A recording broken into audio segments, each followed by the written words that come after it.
அனைவருக்கும் வணக்கம். எல்லாம் எப்படி இருக்கீங்க? நல்லா இருக்கீங்களா? இந்த வீடியோக்கு வந்து ஒரு லைக் பண்ணுங்கள், லைக் பண்ணி கமெண்ட் பண்ணுங்கள். அப்புறம் வந்து ஹை பாயிண்ட் கொடுங்க. நேற்று வந்து சண்டே அப்படின்றதுனால நாங்கள் வந்து எங்கே போனோம் அப்படின்னு பார்த்தீங்கன்னா சிறுவாபுரி முருகன் கோவிலுக்கு போனோங்க. எங்களுக்கு வந்து சிறுவாபுரி முருகன் கோவிலுக்கு போகணுன்னு சொல்லிட்டு ரொம்ப நாள் ஆசைங்க. அதனால் சரி அதுக்கு வந்து டைமே கிடைக்கல.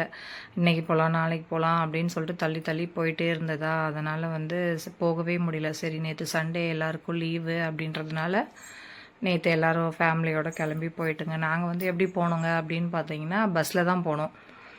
கோயம்பேடு போயிட்டு கோயம்பேடுலேருந்து ரெட் ஹில்ஸ் போயிட்டு ரெட் ஹில்ஸ்லேருந்து சிறுவாபுரி முருகன் கோவிலுக்கு வந்து பஸ் இருக்குது. பஸ்ஸில் போகிறது அப்படின்றது வந்து கொஞ்சம் ரிஸ்க்கு தாங்க. எப்படின்னு கேட்டிங்கன்னா பஸ்ஸு வந்து ஃபுல் ரஷ்ஷுங்க, சரியான கூட்டம். குழந்தைங்க அந்த மாதிரிலாம் பஸ்ஸில் கூட்டிகிட்டு போகிறது, வெயில் வேறு சரியான வெயிலுங்களா, அதனால் பஸ்ஸில் போகிறது வந்து கொஞ்சம் கஷ்டம். 40 கிலோமீட்டர் தான். வண்டியில் போகிறதா இருந்தாலும் போகலாம். நாங்கள் வந்து பஸ்ஸில் தான் போனோம். ஏன்னா நாங்கள் 5 பேர் போனோமா, அதனால் வண்டியெலாம் போக முடியல.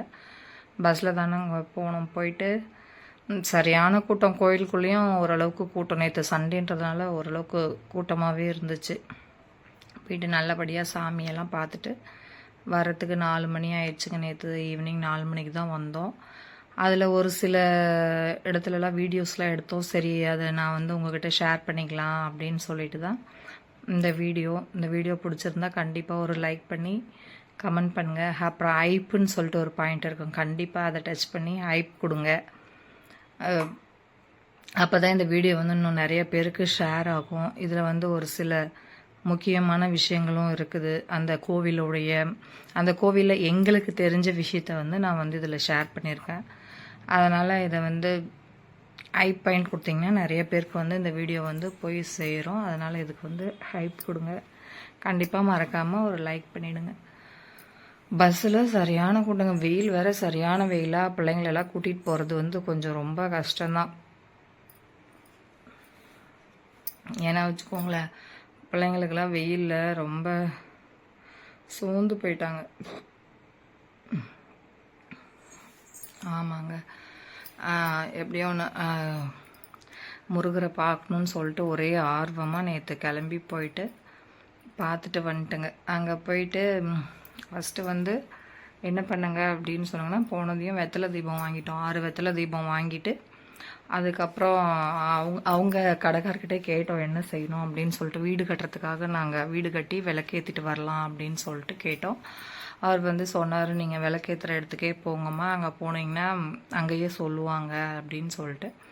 அப்புறம் அப்படியே எடுத்துகிட்டு விளக்க எடுத்துகிட்டு 6 வெத்தலை வச்சு அவங்களே எல்லாம் ரெடி பண்ணி கொடுத்துட்டாங்க. அப்படியே நாங்கள் எடுத்துகிட்டு அதை அப்படியே தீப ஏற்றுற இடத்துக்கு போனோம். தீப ஏற்றுற மண்டபம்னு ஒரு இடத்துல இருக்குது, அப்படியே போனோம். அங்கே போயிட்டு கேட்டதுக்கப்புறம் அவங்க வந்து சொன்னாங்க, வீடு கட்டுறதுக்கு வந்து ஒரு ஆளுக்கு 100 ரூபாங்க. 100 ரூபா, மஞ்சள் குங்குமம் 30 ரூபா. அதெல்லாம் வாங்கி எடுத்துகிட்டு அப்படியே மண்டபத்துக்கு போயிட்டோம். விளக்கேற்றுற மண்டபத்துக்குள்ளே போயிட்டு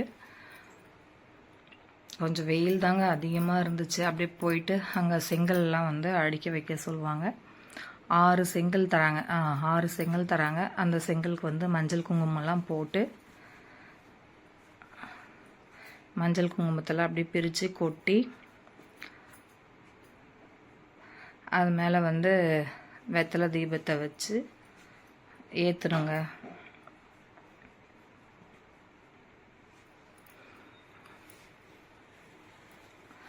வெத்தலை தீபத்தை வெற்றிலை தீபத்தை வச்சு ஏற்றிட்டு அப்புறம் வந்து கற்பூரம் கொளுத்தி சாமியெல்லாம் கும்பிட்டுட்டு அப்புறமா வந்து தான் சாமி பார்க்க போனோம். நாங்கள் சாமி பார்க்க போகிற இடத்துல பார்த்திங்கன்னா கொஞ்சம் ஃப்ரீ தரிசனம், அதாவது 3 டைப்பாக இருக்குங்க. 100 ரூபாது ஒன்று, 50 ரூபாது ஒன்று, ஃப்ரீ தரிசனம் ஒன்று. நாங்கள் வந்து பசங்களாம் ரொம்ப டயர்ட் ஆகிட்டாங்க, பஸ்ஸில் கூட்டத்தில் போனதுனால ரொம்ப டயர்ட் ஆகிட்டாங்களா, அதனால் சரி 100 ரூபாவிலே போயிடலாம், கொஞ்சம் ஃப்ரீயாக போகலாம் அப்படின்னு சொல்லிட்டு 100 ரூபாவிலே போயிட்டோம். பசங்களுக்கெல்லாம் டிக்கெட் இல்லை, நம்ம பெரிய ஆளுங்களுக்கு மட்டும்தான். நாங்கள் பெரிய ஆளுங்க வந்து 3 பேர் போயிருந்தோம். நாங்கள் எங்கள் ஃபேமிலியில் 3 பேர் பெரிய ஆளுங்க, பசங்க வந்து 2, என் பையன் என் பொண்ணு, அவ்வளோதான். அதனால் அவங்களுக்கு 2 பேருக்கு டிக்கெட் இல்லை, நாங்கள் 3 பேர் மட்டும் போயிட்டு சாமியை பார்க்கலாம் அப்படின்னு சொல்லிட்டு போயிட்டு லைனில் நின்னோம். தேங்காய்லாம் வெளியிலே உடைக்கிறாங்க, வெளியிலே உடச்சி முடிச்சுட்டு அப்புறம் கிளம்பிட்டோம்.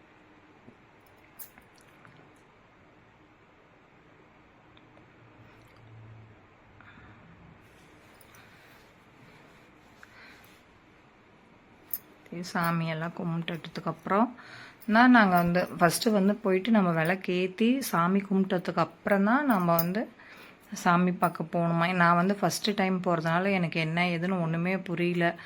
கொஞ்சம் பதட்டமாக தான் இருந்துச்சு. என்னடா ஒன்றுமே தெரியலையே, நமக்கு கரெக்டாக பண்ணுறோமா என்னன்னு சொல்லிட்டு. சரி, தெரியாததுக்கு தெய்வம் தான் துணை அப்படின்னு சொல்லிட்டு அங்கே இருக்கிறவங்கள கேட்டு நல்லபடியாக விளக்கெல்லாம் ஏற்றி முடிச்சு சாமியெல்லாம் கும்பிட்டுட்டு லைனில் பாருங்கள் போய் நின்று 100 ரூபாய் டிக்கெட்டில் தான் போனோம். அங்கேயுமே அங்கே ஒரு பெரிய விருச்சிக மரம் இருக்குது, அது அங்கே தான் வந்து விளக்கெல்லாம் ஏற்றிட்டு இருந்தாங்க. நாங்கள் மண்டபத்துக்குள்ளே ஏற்றிட்டு போயிட்டோம். அப்புறம் போயிட்டு லைனில் வெயிட் பண்ணிகிட்டு இருந்தோம். அவங்களுமே கொஞ்சம் கூட்டமாக தான் இருந்துச்சு. அப்படியே வெயிட் பண்ணிவிட்டு சரி போகலாம். பசங்களாம் ரொம்ப, எங்கள் பொண்ணு வேறு கீழேயே இறங்க மாட்டேன்னு சொல்லிட்டா. ஏன்னா பஸ்ஸில் போனது கூட்டத்தில் போனது ரொம்ப டயர்டாக இருக்குது அப்படின்னு சொல்லிட்டு அப்படியே வந்து லைன்லேயே நின்றுட்டு 100 ரூபாய் லைனுன்றதுனால கொஞ்சம் ரொம்ப ரஷ்ஷாக அந்த மாதிரி கூட்டம் இருந்துச்சு ரொம்ப. அங்கே அப்புறமே அந்த மரத்தில் பாருங்கள் எவ்வளோ பேர் குழந்தை இல்லாதவங்க, அதாவது கல்யாணம் ஆகாதவங்க அந்த மாதிரிலாம் கயிறு கட்டியிருக்காங்க பாருங்கள். எவ்வளோ பேர் எவ்வளோ கட்டி வச்சுருக்காங்க. அதாவது நம்பிக்கையோடு அங்கே வந்து கயிறு கட்டினா குழந்த பிறக்கும் அப்படின்றது ஐதீகமாக அங்கே வந்து பூஜை பண்ணி தராங்க. ஒவ்வொன்றுத்துக்கும் அமௌண்ட்டு தான், காசு தான் கொடுத்து நம்ம பூஜை பண்ணி அந்த மரத்தில் கட்டிட்டு வந்துடணும். நிறைய பேர் அந்த மாதிரி கட்டுறாங்க. அதையெல்லாம் அப்படியே பார்த்துட்டு ஒரு வழியாக போயிட்டு சாமியை பார்த்துட்டோம். நல்லபடியாக சாமியை பார்த்துட்டு, என்னென்னா வெயில், பஸ் வசதி கொஞ்சம் சரியாக இல்லைங்க. அவ்வளோ ஒரு திருப்தியாக இருந்துச்சு. முருகனை பார்த்துட்டு சாமியெல்லாம் கும்பிட்டுட்டு விளக்கு போட்டு வந்ததில் மனசுக்கு ஒரு நிறைவாக இருந்துச்சு. அதுக்கப்புறமேட்டுக்கு அன்னதானம் அந்த மாதிரிலாம் சரியான கூட்டமாக இருந்துச்சு. நாங்கள் அன்னதானத்துக்கெலாம் போகல, சாமியை பார்த்துட்டு வந்தாலே போதும். பசங்களாம் டயர்ட் ஆகிட்டதுனால அப்படியே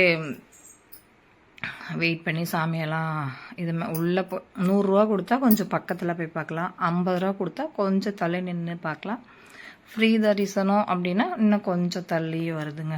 அப்படியே 3 லைனு, ஃபஸ்ட்டு 100 ரூபாய் லைனு, அப்புறம் 50 ரூபா லைனு, அப்புறம் அப்படியே அந்த குளத்துக்கிட்டலாம் போயிட்டு அப்படியே அந்த குளத்தான அப்படியே சில்லுன்னு கொஞ்சம் நேரம் காற்று வாங்கிட்டு அப்புறம் சாமியெல்லாம் பார்த்துட்டு ஒரு வழியாக அந்த குளத்தில் நிறைய சூப்பராக இருந்துச்சுங்க. அங்கே வந்து அந்த குளத்தில் நிறைய மீன்கள் அந்த மாதிரிலாம் நிறைய இருக்குது. அதெல்லாம் அப்படியே பார்த்துட்டு அப்படியே கொஞ்சம் நேரம் உட்காந்துட்டு அப்படியே வந்துட்டுங்க. காய்கறிலாம் கூட நிறைய விற்கிறாங்க. நாங்கள் எதுவுமே வாங்கலை, ஏன்னா பஸ்ஸு ரொம்ப கூட்டமாக இருக்கா, அதனால் எடுத்துகிட்டு வர முடியாது அப்படின்னு சொல்லிட்டு சாமியை கும்பிட்டு வந்தாச்சு. இந்த வீடியோ பிடிச்சி